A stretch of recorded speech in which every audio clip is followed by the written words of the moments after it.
kuri decor pour te dire que ikintu cyose uzageraho kizabanzirizwa no kunanirwa no kuvunika no kubabara. Nta kintu uzageraho kikuzakugira akamaro kitakuvunnye. Kandi hari ishusho y'umubyeyi Bikira Mariya akuragire ujye umwiyambaza kenshi. Ni umubyeyi wacu twebwe le catholique, n'umubyeyi w'abandi bose, ariko bamukunda bakamwiyambaza.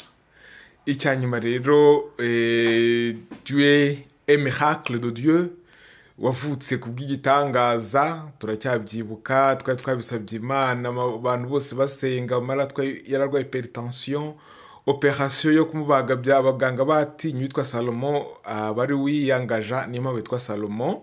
Ndetse amazina yawe yose ahuye na naissance yawe, witwa Ihimbazwe, kuko Imana nigomba guhimbazwa n'amasengesho. Vraiment tout est lié à Dieu. Uzakomeze ukomere ku Mana ko tu es né par un miracle.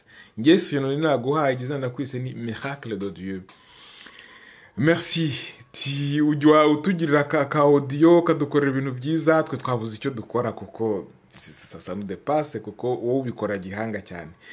Ntabwo nzi ko iyi minota 3 turi bubashe kuyumva, ariko ndishimye ko mbashe kwifuza anniversaire.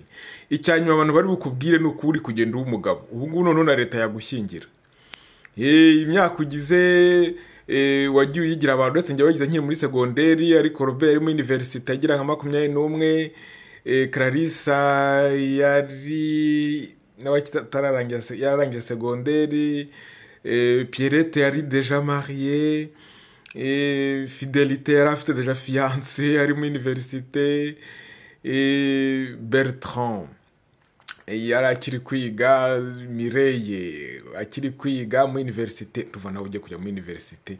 Ubwo rero iyi myaka utangiye n'imyaka y'ubukure, imyaka y'ubukure ku buryo na leta yakwemerera kugushyingira ubaye umugabo. Ariko umugabo si uko umugabo mu myaka, umuntu aba umugabo no mu bitekerezo.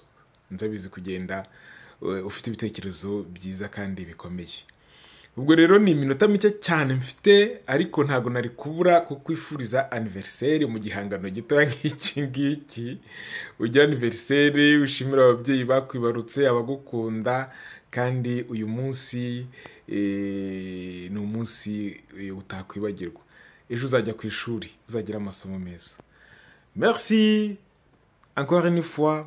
Happy birthday.